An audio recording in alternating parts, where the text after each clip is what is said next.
I'm Carolyn from Homesteading Family, and if you've seen me teaching food preservation before, then that's because I've been able to teach hundreds of thousands of people how to safely can food in their own home so that they can have delicious, healthy, nutritious, and very safe food on their shelves for whenever they need it. While I'm getting my jars ready for canning some pickled vegetables today, I wanted to answer a question that comes up constantly. Do jars need to be sterilized before canning? What can you safely reuse when it comes to canning? For most water bath canning recipes, jars do not need to be sterilized ahead of time as long as they're clean and you're processing them to the full recommended time.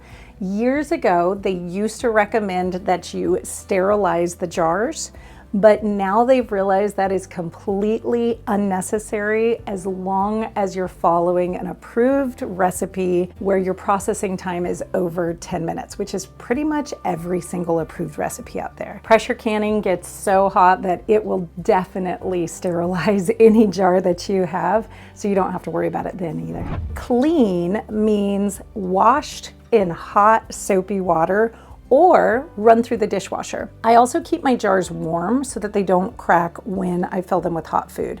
And I usually do that by just putting them into the water bath canner as I'm heating the canner up so that they can heat up a little bit so we don't have any breakage when the jars actually go into the canner. Now, it's really important to realize that you can reuse these canning jars over and over as long as they're in great condition with no cracks or chips. The chips are really important, and you really need to inspect your rims here because they can kind of hide. They can be hard to see, and when you get a chip in your lid, you'll get jars that will no longer seal.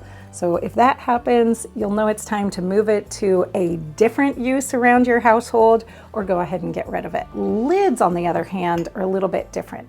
Standard lids are designed for a single use, and that's because the sealing compound needs to be fresh and needs to create a reliable seal. Keeping things clean, warm, and really simple, don't overcomplicate it, goes a really long ways towards making canning something that's really easy to do and building your confidence. Some people feel a lot more confident when they have a checklist in front of them for every single time that they can, making sure that they don't forget any single step in the process. So I made a free every time you can checklist just for you so that you can feel really confident every time you decide you're gonna can something, and make sure you followed every single one of the important steps of safely canning. So the link for that is below, and don't worry, it's completely free. You've got this. You don't have to be stressed. You can be confident, and happy canning.